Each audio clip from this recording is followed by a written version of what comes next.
Great to speak to you once more. I know you and others have been warning that this was going to be happening. It was coming along the road pretty rapidly, and it seems to have hit the government full on. I mean, I don't know why they're so shocked by it. You know, this has been coming for 4 years now, absolutely. And, you know, we've known that this legislation was happening. Sorry, as always happens on a live interview, the dog walker's just come in for the dog who jumped up on me. Let me get back to my train of thought. So, yeah, sorry, Mark. The government's known this was coming. We've known about it for 4 years. And I think what's happened and why it really matters now is because other countries around the world are really helping their car industry to prepare for this. You know, so we've seen, you know, the EU stepping in. You know, your correspondent there mentioned the talks that Macron is having with Tesla. We've seen the US really supporting its car industry, pumping billions of dollars into the transition that it faces. And look, I don't think that it's an exaggeration to say that from where I'm sitting today, it looks like the UK car industry is heading towards really, a one-way street towards possible disaster. And the government seems unwilling or unable to step in and help it turn around, as we've seen happen in all those other countries around the world. Yeah, we've got Professor David Bailey, who's at the Birmingham Business School, saying this is an existential threat to the UK car industry. And let's not forget, that's some 800,000 jobs. And we've only got, I think, Nissan producing batteries here in Britain at the moment. And perhaps no encouragement that Tesla's opened its first plant on the outskirts of Berlin. No suggestion that any major manufacturer wants here to come here to Britain to build these electric cars.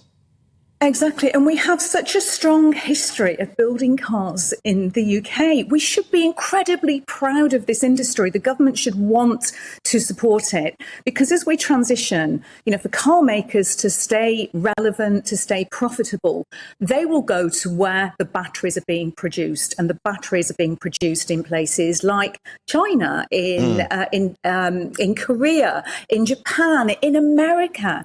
You know, there are over a dozen gigafactories at the moment in production in America. And, you know, these factories cost billions to build. You know, the latest figures I saw for one that Tesla's producing in Mexico is around $10 billion.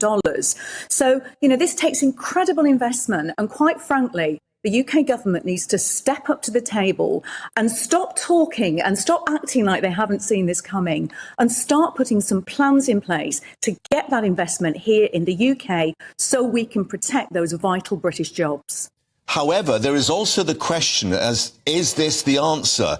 Bearing in mind the EU now looking at the internal combustion engine continuing, manufacturers such as Ferrari saying, you know, that the engine is not dead effectively, but with a sort of more green or biofuel future, if you like.